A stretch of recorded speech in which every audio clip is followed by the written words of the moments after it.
Nós ficamos um pouco, no capítulo 14, o apóstolo Paulo, desde o capítulo 12, ele estava tratando dos dons espirituais na igreja, né?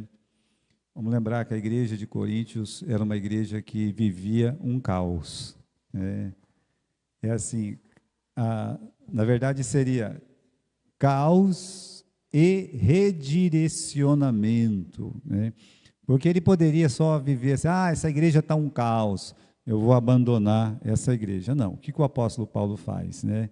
Ele mergulha dentro do caos que aquela igreja vivia e ele tenta redirecionar a igreja com muitas exortações, com muitos ensinamentos. Então, esse é o grande objetivo do apóstolo Paulo quando ele está tratando, das questões, que assim, são muitas questões na igreja de Corinto, né? Uma igreja com a liderança dividida, brigando, né? Uma igreja com muitos problemas de família, com muitos problemas de casamento, com muitos problemas de moralidade, com muitos problemas de doutrina, com mau comportamento dos irmãos fora da igreja. Irmãos, tinha de tudo, né? Tudo que você pode imaginar dentro de uma igreja, estava lá na igreja de Corinto. E sempre o apóstolo Paulo, entrando no assunto, ele fala assim, olha, ele vai lá na raiz do assunto, né? Ouço de alguns de vós, né? E aí ele toca no assunto que o caos está instaurado e ele tenta arrumar, ele tenta aconselhar a igreja a seguir o caminho. Então, veja a importância que o apóstolo Paulo, ele tem em redirecionar a igreja em algumas atitudes. Agora, no capítulo 12 do livro de 1 Coríntios, então ele deixa um pouco os problemas pessoais, individuais e em grupos da igreja, né? E ele entra naquela questão da realização do culto. Como é que faz um culto para Deus? Porque eu fiz um curso aí de não sei quantos dias, eu descobri que o culto é... Não, calma lá. Como é que faz um culto para Deus? Lá na nossa quinta-feira, no Morumbi, está sendo muito legal, né? Porque tem algumas pessoas novas que têm aparecido. O que está acontecendo? Nós estamos estudando como é uma igreja da Bíblia. E eles mesmos estão notando uma grande diferença do que a palavra de Deus ensina. O que é uma igreja e o que eles apresentam como uma igreja hoje, na atualidade. Então tem uma diferença muito grande. Então quando você olha aqui o apóstolo Paulo no capítulo 12, por exemplo, vamos voltar lá no capítulo 12, ele fala assim, acerca dos dons espirituais, né? Então Paulo começa a falar, e a gente entrou muito nesse assunto do dom de línguas. E não faz muito tempo, né, que ficou até um meme, aquele coitado, aquele menino lá, né, The King, não sei o que lá, aquele menino virou um meme. Mas, de fato, qual que é a diferença dele falar The King alguma coisa, e uma pessoa enrolar a língua e falar a mesma coisa o tempo todo para todo mundo ouvir durante anos? Sendo que o livro de Atos fala, o que é línguas na Bíblia? Bom, língua é idioma, ou o órgão que você tem aí na boca. São duas coisas, isso é língua. Aí você ir lá, enrolar, e ninguém entender nada, o apóstolo Paulo diz, olha, se não tem quem interpreta, então fique o quê? Calado na igreja, capítulo 14, nós estamos aprendendo. Só que primeiro tem que pensar assim, o que é línguas, né? Vamos para onde começou isso. Onde que começou isso? Lá no livro de Atos, capítulo 2. E o que está escrito lá no livro de Atos, capítulo 2? Bom, lá no livro de Atos, capítulo 2, está dizendo que as línguas são idiomas em que cada um nasceu. Então, uma pessoa ela poderia falar em inglês aqui se alguém tivesse um intérprete para que aquele camarada pudesse pregar e a gente entendesse. Porque a gente não vai para o culto, como o apóstolo Paulo ele fala aqui no capítulo 14. Isso é muito importante.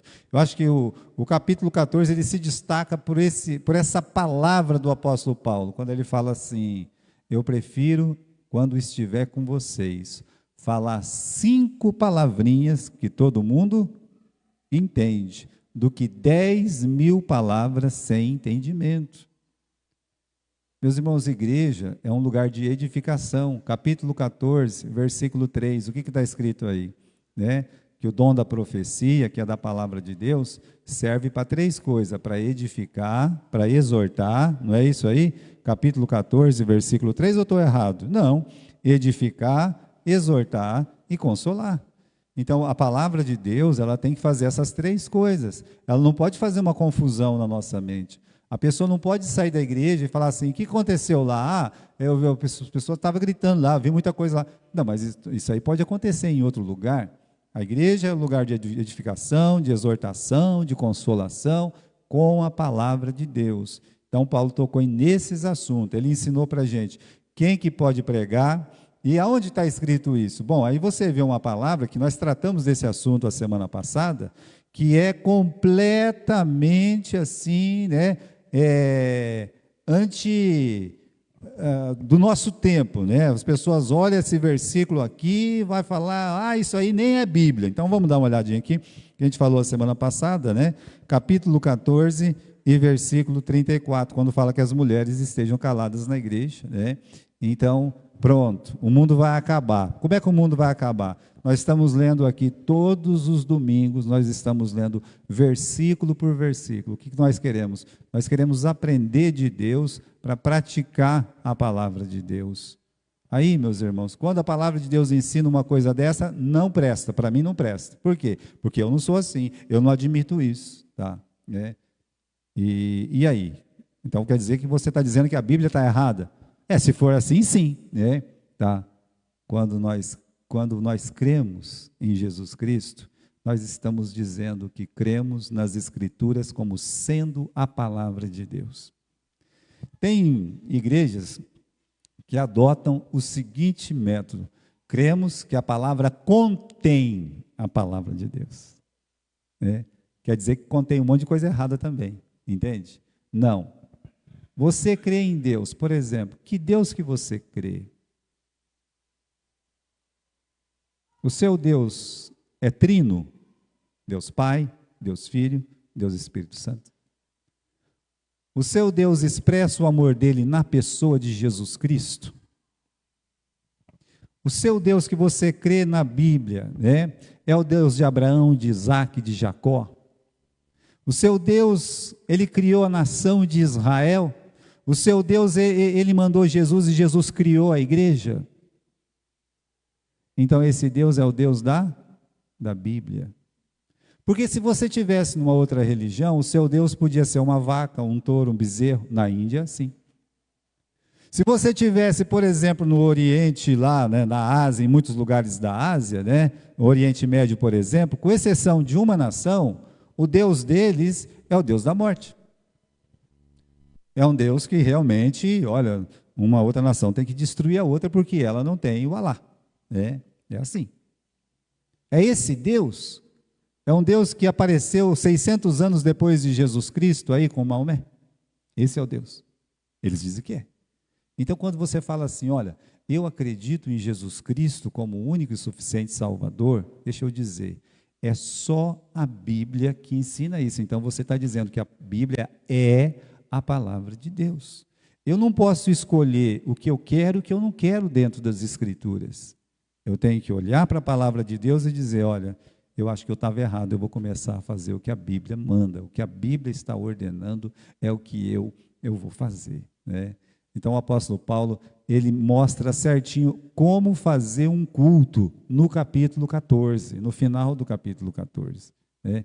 O que deve ser feito numa igreja, o que deve ser ensinado, quem que deve ensinar. Lembra? Caos, redirecionamento. Então, a igreja de Coríntios vivia um caos. O que o apóstolo Paulo está fazendo? Está mostrando o caminho correto. Vocês vão por esse caminho. Agora nós entramos no capítulo 15. Veja o que diz aí no capítulo 15. Pastor, é muito grande. Não, nós vamos estudar eles em 2, 3 estudos, né? Mas aqui só alguns versículos hoje. Versículo 1. Também notifico vocês, meus irmãos, o evangelho que vos tenho anunciado, que também recebeste, no qual vocês permanecem, pelo qual também sois salvos, se o recebeste tal como eu tenho anunciado, se não é que creste em vão. Porque primeiramente vos entreguei o que também recebi, que Cristo morreu pelos nossos pecados, segundo as Escrituras, e que ele foi sepultado, que ressuscitou no terceiro dia, segundo as Escrituras. Até aí. Tá? Então o apóstolo Paulo ele vai entrar num assunto, mas é um assunto assim, é muito delicado, né? Começa a falar desse evangelho que ele anunciou, e fala dessa ressurreição aqui, que Jesus ressuscitou, tá certo? Versículos 4, que ele foi sepultado, que ressuscitou segundo as Escrituras. Vamos continuar agora. Foi visto por Cefas, depois pelos 12, depois foi visto uma vez mais por 500 irmãos, dos quais vive ainda a maior parte, mas alguns já dormem também. Depois foi visto por Tiago, depois pelos apóstolos, por fim, de todos me apareceu também a mim como um nascido fora do tempo, porque eu sou o menor dos apóstolos, não sou digno de ser chamado apóstolo, pois eu persegui a igreja de Deus, mas pela graça de Deus eu sou o que sou, e a graça para comigo que ele deu não foi vã. Antes eu trabalhei muito mais do que todos eles, todavia não eu, mas a graça de Deus que está comigo. Então, ou seja eu, ou sejam eles, assim pregamos e assim haveis crido. Ora, se prega que Cristo ressuscitou dentre os mortos, como dizem alguns entre vós, que Jesus não ressuscitou. Aí ele vai entrar em outro problema da igreja. Ele fala do evangelho que ele pregou. O evangelho ele tem 3 pilares: a morte, o sepultamento e a ressurreição de Jesus. Por que que você acha que quando você creu em Cristo, batizaram você nas águas? Para mostrar que Cristo morreu, que ele foi sepultado e que ressuscitou. É um quadro do evangelho. Então, esses 3 pilares. Aí ele fala, Jesus ressuscitou, versículo 4. Dá uma olhada no versículo 4 aí. Ele fala assim, Jesus ressuscitou. A última vírgula aí, depois da última vírgula, está escrito o quê? Segundo o quê? Segundo a Bíblia. Você crê na Bíblia. Então ele está dizendo, olha, Jesus ressuscitou segundo a Bíblia. Aí ele fala quem viu, né? Pedro viu, 500 pessoas viram, né? Alguns irmãos viram, alguns estão vivos ainda, coisa e tal. Eu vi, né? No sentido assim, me apareceu a mim, né? Aí depois ele diz no versículo 12, depois de dar tantas testemunhas da ressurreição, ele entra no assunto que é o nosso assunto, meus irmãos. Ele fala assim, como é que pode alguns de vós dizer que Jesus não ressuscitou? Como lá na igreja de Corinto, as pessoas estavam usando o púlpito, as pessoas estavam usando lá, meus irmãos, os momentos de reuniões, para dizer assim, eu não acredito na ressurreição de Jesus, Jesus nunca ressuscitou, é um mito, né? A vida após morte não é um mito, a nossa ressurreição, ela não pode ser um mito. Então esse capítulo, meus irmãos, ele é todo dedicado à doutrina da ressurreição. 1 Coríntios capítulo 13, é dedicado para falar de qual assunto? Como é? Uma palavrinha com 4 letras? Amor, né? 1 Coríntios capítulo 15, é separado para falar de qual assunto? Da ressurreição. Então alguns capítulos da Bíblia são separados para tratar completamente de um assunto. É o caso de 1 Coríntios, capítulo 15. Ele vai tratar da ressurreição. Então, irmãos, é todo ele dedicado à ressurreição, e às vezes os cristãos dizem coisas estranhas, né? Como aqui eles estão falando, não tem ressurreição, mas calma lá. A ressurreição, irmãos, é a espinha dorsal do cristianismo. Morte, sepultamento e ressurreição. Você não pode tirar. É como esse tripé aqui, ó, sabe? Você tem um tripé grande aqui, onde está segurando. Tira um desses elementos aí, né, um dos pezinhos, o que vai acontecer? Não para em pé, precisa dos 3. O cristianismo, ele tem esse tripé, morte, sepultamento, ressurreição de Jesus, né? E veja que alguns dizem coisas estranhas mesmo. Diz que Jesus já voltou. Irmão, Jesus não voltou, né? Isso aí é uma doutrina falsa, né? Dizem que Jesus voltou, mas ele voltou lá no templo celestial. Oh, meus irmãos, né?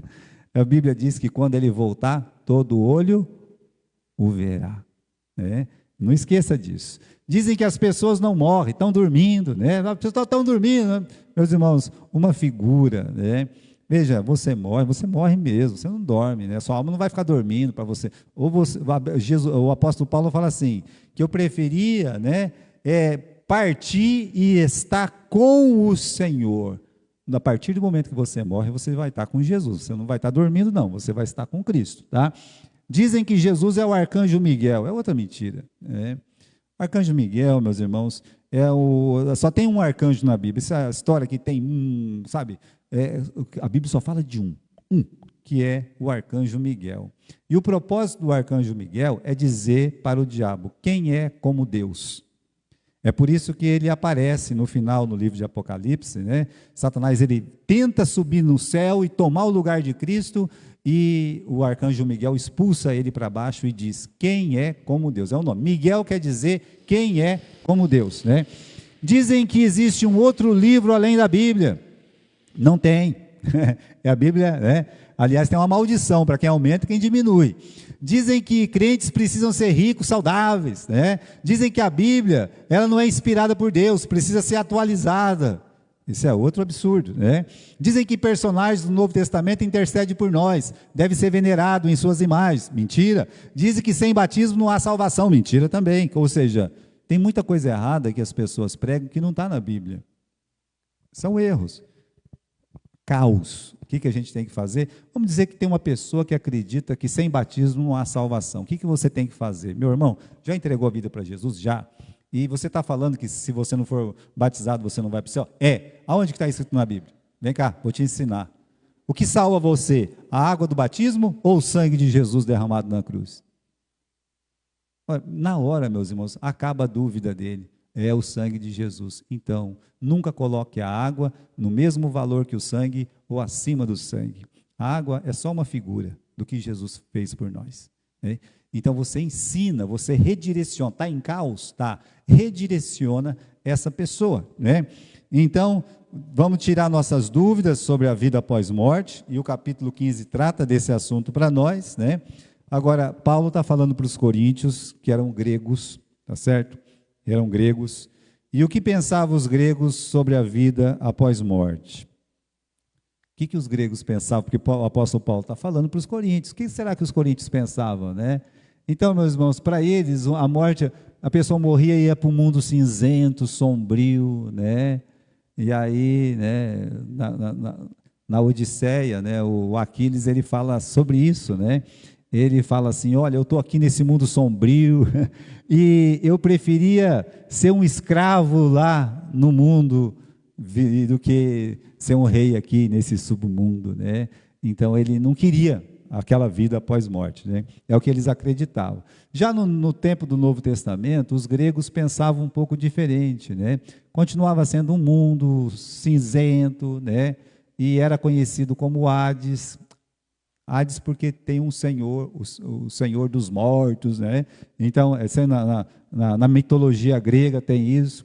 E aí, meus irmãos, dentro desse reino nebuloso, tem alguns lugares que a pessoa depois da morte habitava, né? O Campos Elíseos. Tem muita cidade que a vila chama Campos Elíseos, né? E na verdade, na mitologia grega, é como se fosse o paraíso, né? Ou o Tártaro, né? Eu acho que tem alguma coisa de dentista com Tártaro, não tem não, né? Que tem? Tem? O que é o Tártaro para dentista, irmã? Né? Não tem nada a ver com essa, porque o Tártaro aqui era, né?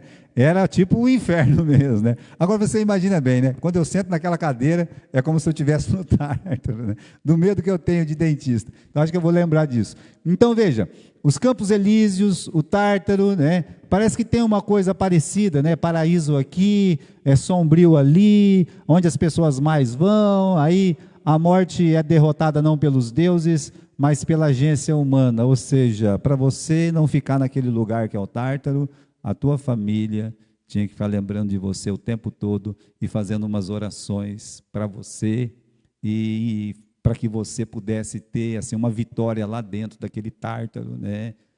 Esse é o costume dos gregos. De onde você acha que nasceu essa ideia de purgatório, que não tem na Bíblia?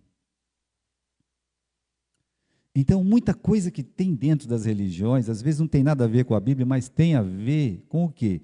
Tem a ver com aqueles ensinos anteriores ou até posteriores, né?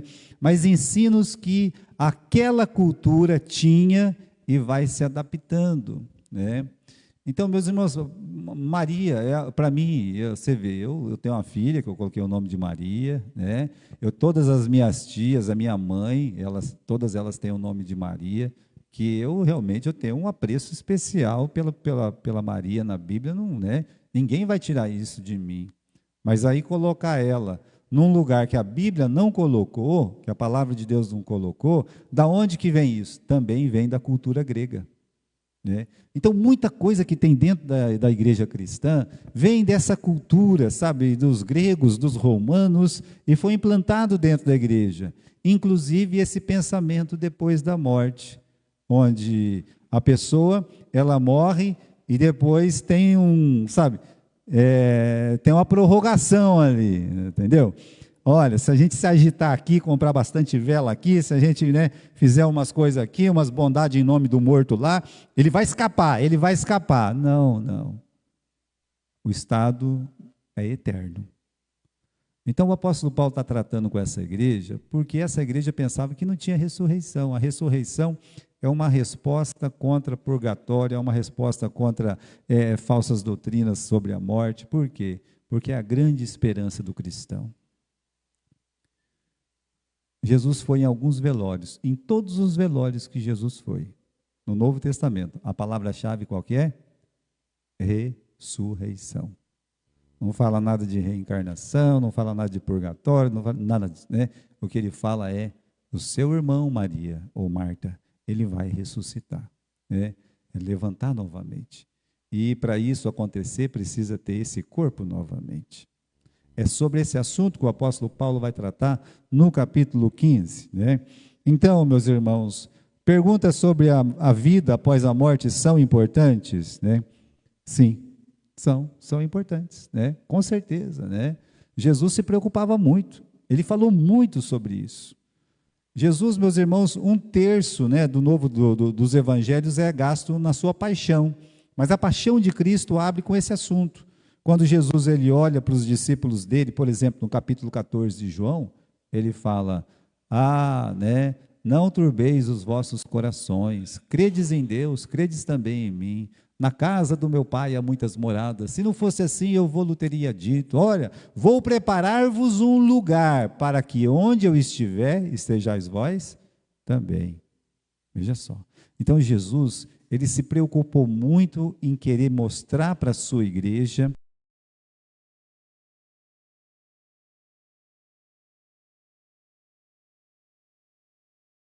era onde, para que onde eu estiver, estejais vós também. Entenderam? Então a preocupação de Jesus era dar essa paz, essa esperança, falar, olha, eu vou estar lá e vocês vão estar comigo depois que vocês morrerem, ou quando eu voltar, então tem a ressurreição e nós sempre estaremos juntos. Então, meus irmãos, para o crente a vida após morte existe e é uma existência eterna com Jesus, né? Mas essa realidade não é tudo, tem algo mais, no caso aqui é a ressurreição, tá bom? Então vamos aqui, vamos para os primeiros versículos. Como é que o apóstolo Paulo, ele introduz aqui o capítulo 15? Dá uma olhadinha. Eu vos notifico, irmãos, o evangelho que vos tenho anunciado, o qual também recebestes, no qual também permaneceis, e pelo qual também sois salvos, se o retiverdes tal como vô-lo tenho anunciado, se não é que crestes em vão. Você quer aprender algum assunto na Bíblia? Então você tem que ter fé na palavra de Deus. Se você não crê na palavra de Deus, na verdade você não vai acreditar em nada. Olha como o apóstolo Paulo ele começa esse texto. Pode pular aí, né? Olha como ele começa aqui, né? Pode pular esse também, né? Ele introduz assunto levando a firmeza de fé. O que é fé? Fé é o que você acredita, né? Ele lembra a base da fé. Eu vos notifico o evangelho que vos anunciei. Eu quero lembrar vocês o evangelho que eu anunciei. Falando desse evangelho, ele fala assim, vocês receberam, vocês permanecem nesse evangelho, esse evangelho pelo qual sois salvos. Opa! Veja a importância desse evangelho. Ele foi anunciado pelo apóstolo Paulo, foi recebido pelos coríntios, os coríntios permanecem nesse evangelho. Por que esse evangelho é importante? Pelo qual também sois salvos. Então, Paulo faz a ressalva, né? Se o retiverdes tal como vou-lo tem anunciado, se não é que creste em vão. Olha, é o seguinte, vocês receberam o evangelho, vocês estão permanecendo no evangelho, esse evangelho é o evangelho da salvação. Vocês são salvos por crer nesse evangelho, se é que é o evangelho que eu preguei. Veja, essa ressalva é muito importante. Se for o evangelho que eu preguei. Não tem jeito de você falar de ressurreição sem falar do evangelho. É por isso que ele introduz desse jeito. Vai falar desse jeito. Veja a importância, meus irmãos, do evangelho na crença da vida após a morte, né? Não qualquer evangelho, né? O evangelho que ele anunciou, né? Ele fez questão, né, de dizer que é o evangelho que ele recebeu de Jesus, o evangelho dos apóstolos, da igreja. E olha o que diz aqui em Romanos capítulo 1, versículo 16 e 17, né? Não me envergonhe do evangelho de Cristo, porque é o poder de Deus para a salvação de todo o que crê, primeiro o judeu, depois do grego. Então ele diz, olha, eu não tenho vergonha desse evangelho. Por que ele não tem vergonha? Porque é o poder de Deus para a salvação. Como ele repete, né, ele fala isso para os romanos, ele fala isso aqui para os coríntios, que esse evangelho é o poder de Deus para a salvação de todo que nele crê. Você crê em Jesus, mas o evangelho é pregado para você. Alguém olha para você e fala o evangelho. Como assim, pastor? O que é evangelizar uma pessoa? Primeiro passo. Olha, todos os homens são o quê? Pecadores. Mas Deus não criou a gente em pecado. Mas o homem caiu no pecado. Então, todos são pecadores. Nós precisamos da graça de Deus. Levar a pessoa à consciência de que ela é uma pecadora. Só que o pecado nos separa de Deus. Então, como é que eu vou para Deus com o meu pecado? O que acontece? Deus nos amou, enviou o seu Filho para morrer no nosso lugar. A cruz, que era minha, ele tomou para ele. E agora, o que eu tenho que fazer? Muito bem, crer no Senhor Jesus Cristo para você ter novamente comunhão com Deus. O Evangelho é isso. Para Jesus fazer isso, ele teve que morrer, ser sepultado e ressuscitar. Então, veja, ele está falando, eu não tenho vergonha desse Evangelho, porque é o poder de Deus para a salvação de todos. Para uma pessoa ir para o céu, ela tem que ouvir o Evangelho. A palavra de Deus ensina isso. Ouvir que Jesus Cristo morreu na cruz por ela. Essa, meus irmãos, é a forma de Deus salvar pecadores, pela loucura da pregação. Não é assim que ele fala? Né? Deus salva os pecadores pela loucura da pregação, porque é uma doidice, né? O Deus que morre na cruz. Os gregos não podiam... Mas, irmão, pensa nos deuses gregos. Você olha lá, os Zeus, né? Você olha lá, sei lá, são poderosos, com, sabe, um tridente na mão, ou senão com os raios na mão. Você acha que um Deus daquele vai lá na cruz para morrer? Não, eles não tinham esse pensamento, né?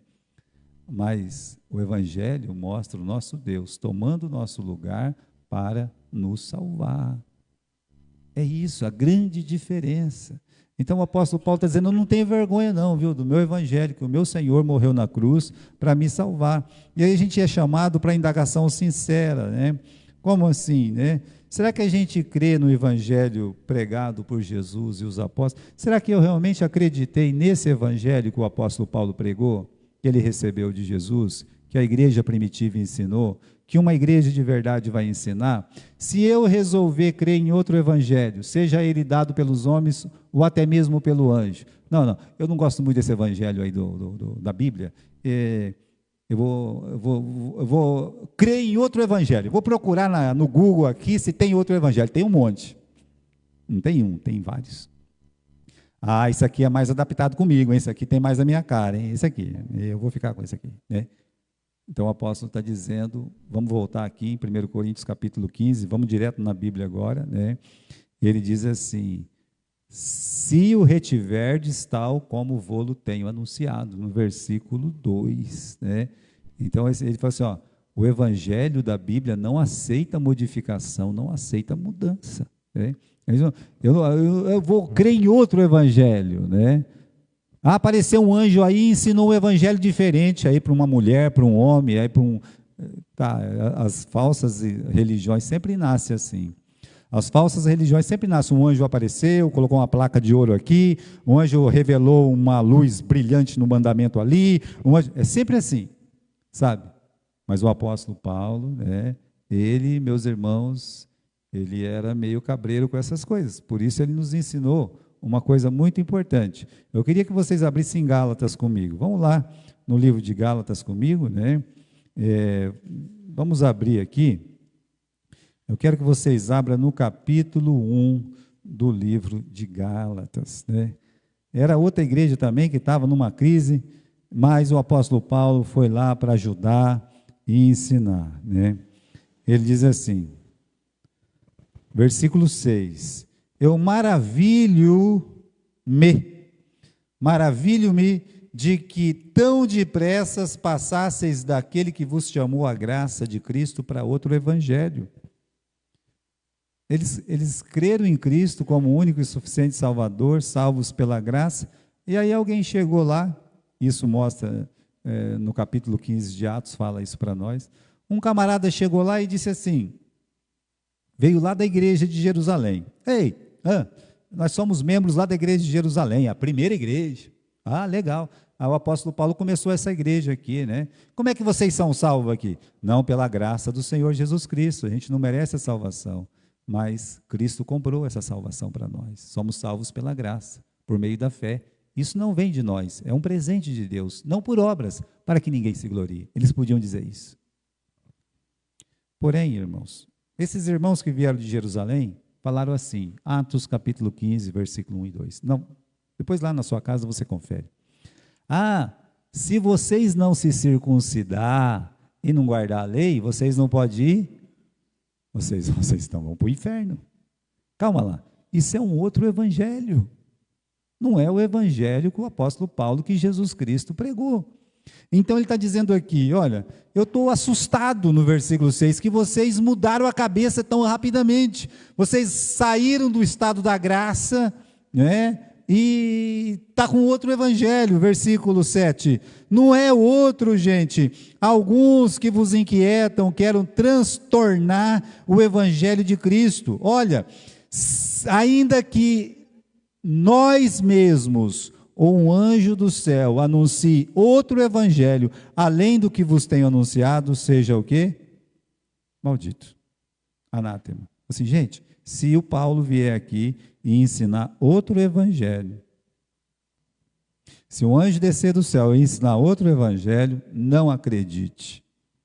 Estava ouvindo de um pastor em Manaus, né, que ele sempre pregou o evangelho verdadeiro, da graça. Aí ele, sabe, se desviou, se afastou da doutrina da verdade, mas ele vivia pregando esse versículo, se eu aqui ensinar um outro evangelho, né, então que eu seja anátema, né?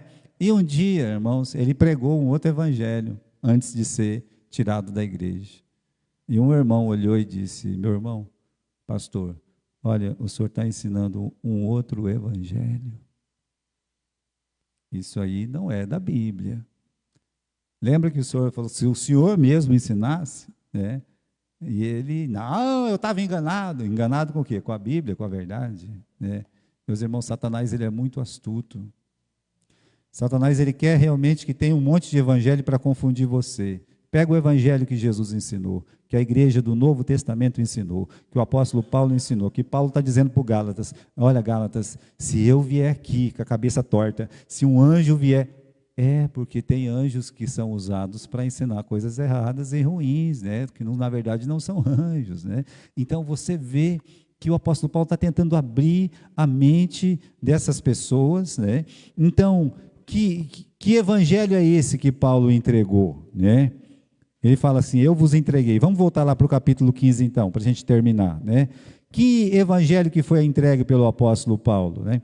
Vamos ali, capítulo 15, versículo 1. Vos notifico o evangelho que eu vos anunciei, né? Ou seja, eu entreguei um evangelho. Versículo 3. primeiramente vos entreguei, ou seja, que evangelho é esse que Paulo entregou, né? E eles receberam. A essência do evangelho é: Cristo morreu, foi sepultado e Cristo ressuscitou. Isso é evangelho. Você não precisa de saber mais do que isso para você morar eternamente com Deus. Nada mais do que isso. Saber que Jesus Cristo morreu por você. Aí você pergunta, por que ele morreu? Porque eu era um pecador, e sou um pecador. Por que ele precisou morrer por você? Porque a minha morte não valia nada. Porque ele, com a santidade dele, com a vida santa dele, ele agradou o Pai. E ele, com o sangue dele, ele comprou uma passagem para mim para o céu. Então Cristo morreu. Ele foi sepultado. E ele ressuscitou. Quando diz que ele foi sepultado e ressuscitou, mostra para nós, meus irmãos, que a nossa vida não acaba aqui. E que depois da nossa morte, existe uma vida eterna em algum lugar.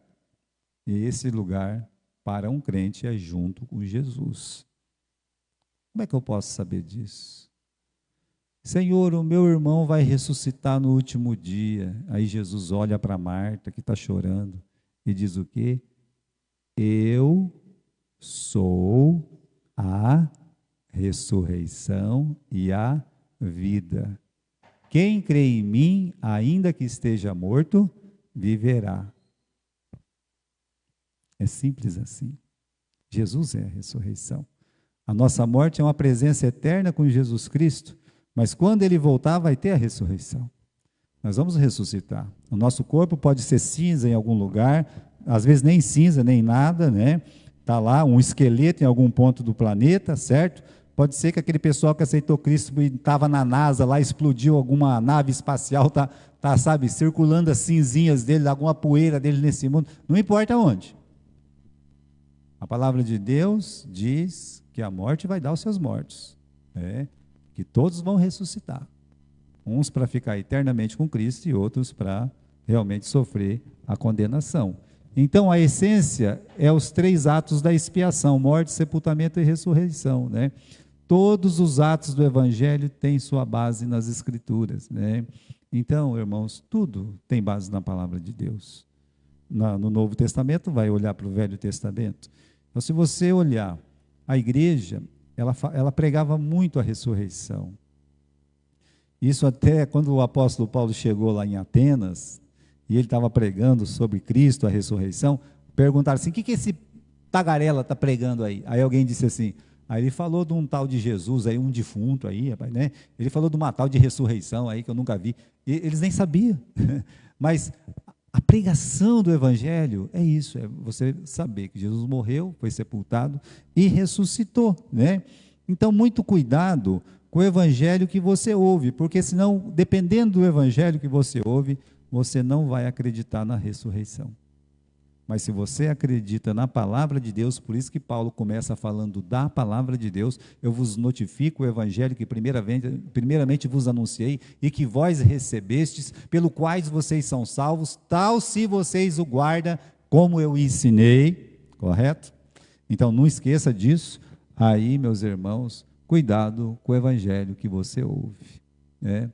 É engraçado, hoje tem muito youtuber que fala, né? Sei lá como é que chama, blogueiro, sei lá, né?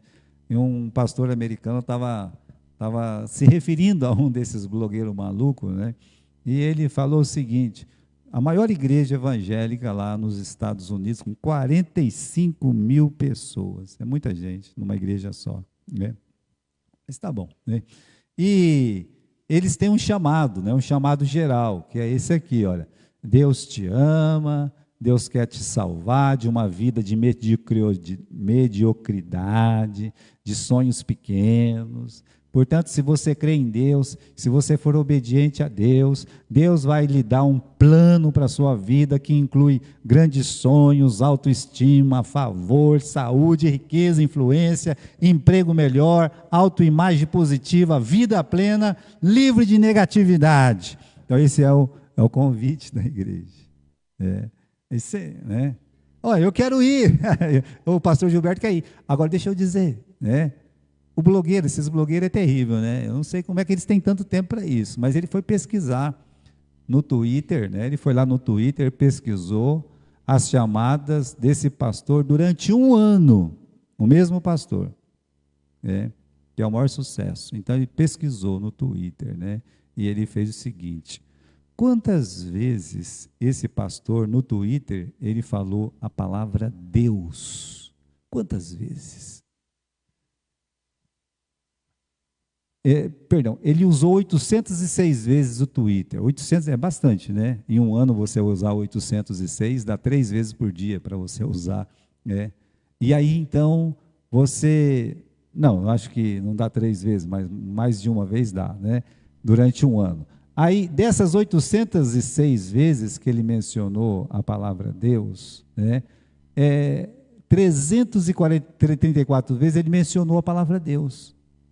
Afinal, no chamado dele, Deus te ama, Deus, né, Deus quer dar um plano para a sua vida. Então, ele conseguiu 334 vezes falou a palavra Deus. E aí ele falou, vou pesquisar quantas vezes nesse ano, das 806 vezes que ele usou o Twitter, ele mencionou a palavra Cristo. 2 vezes. Mas pode ser que ele não goste de usar Cristo, ele gosta de usar a palavra Jesus. E na pesquisa dele, nessas 806 vezes, apenas uma vez ele usou o nome de Jesus. Eu não admiro que seja uma igreja tão grande. Porque quando você entrega a sua vida para Jesus, você assume um compromisso pessoal com Ele, é muito diferente. Você olhar e dizer assim, Jesus Cristo fez tudo para mim, para que eu fosse salvo.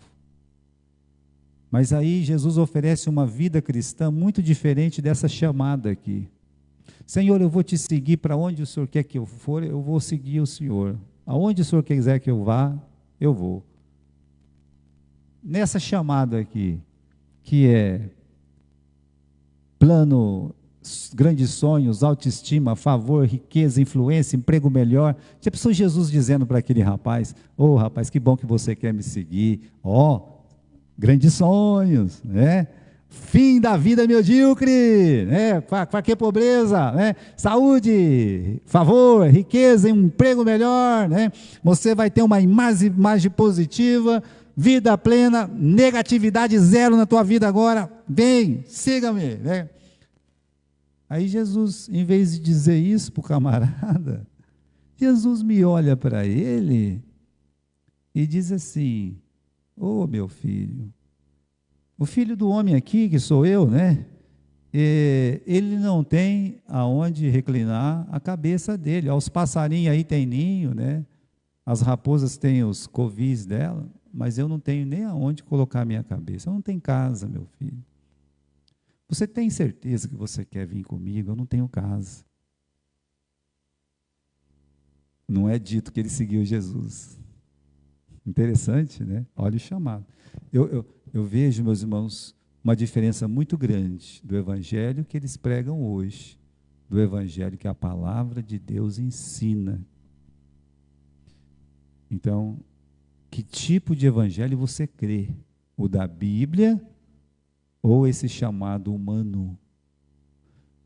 Veja, cuidado com o evangelho que você ouve, né?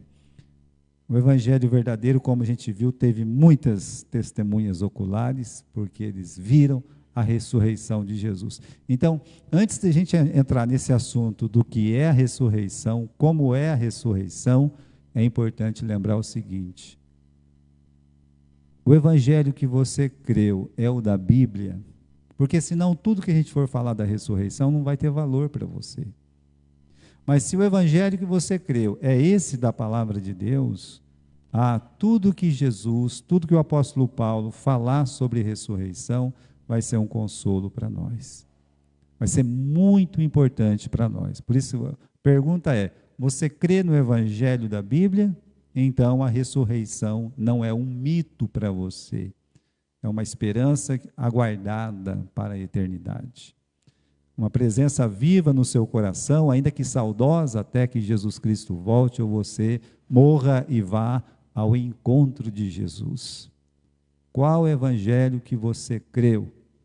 Já conferiu na Bíblia se você creu no evangelho que a Bíblia ensina? Para não ser enganado?